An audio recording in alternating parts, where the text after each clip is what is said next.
Magandang hapon sa inyong mga comics fans dito sa Pilipinas.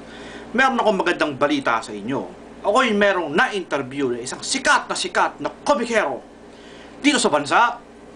Walang iba kundi si...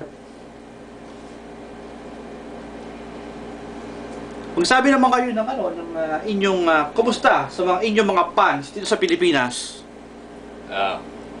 Oo nga. Maraming salamat, Jerry. At kumusta sa mga fans ko around the Philippines at saka around the world na rin. Sawa niyo na ba ang universe? Siyempre, dapat para sa mga aliens out there. Alam mo na. Oo. Ngayon, gusto ko lang po malaman kung kayo po ay isang sikat na hindi lang po gumagawa ng comics, kundi gumagawa ng mga pelikula. Paano nyo napapagsabay ang inyong mga activities na yan?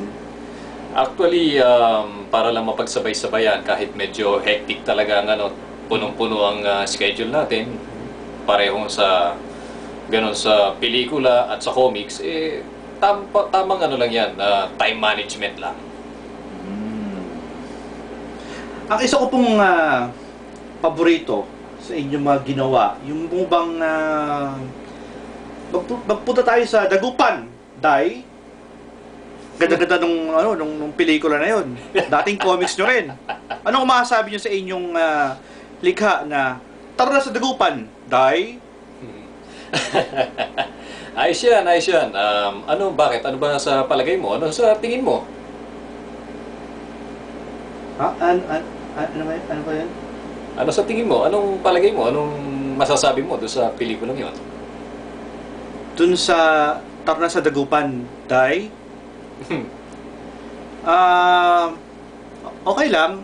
I mean, siguro masasabi ko sa mga gawa ninyo ay wala siyang kapantay. Walang kapantay. Walang kapareho sa buong Pilipinas, sa buong mundo. Siguro masasabi ko na kakaiba kasi walang ibang taong gumagawa ng ganung klaseng comics at gumagawa ng ganung klaseng pelikula ever sa history ng Pilipinas. Wala. Kaya nakatangi po kayo na kayo lamang talaga. Maraming salamat. Alam mo, yung pagiging walang kapantay talagang narating ko yan dahil sa matinding pagtsatsaga, pagsasaliksik. Ayun yung gusto ko itanong sa inyo paano nyo nagagawang walang kapantay ang inyong gawa? Talagang sobrang kakaiba walang ibang gumagawa. Ayan, sa totoo lang yan ay resulta ng napakahabang panahon ng pagsasanay at pagsusunog ng kilay. Kaya po pala naka-shades kayo kasi siguro sunog na ang kilay niyo. Hindi naman. Actually, makikita mo nga na medyo balbon nga tayo. So, kilay naman, medyo malago pa rin.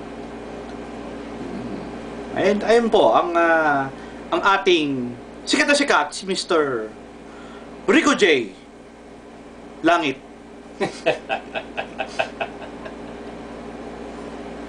Huling paalam po.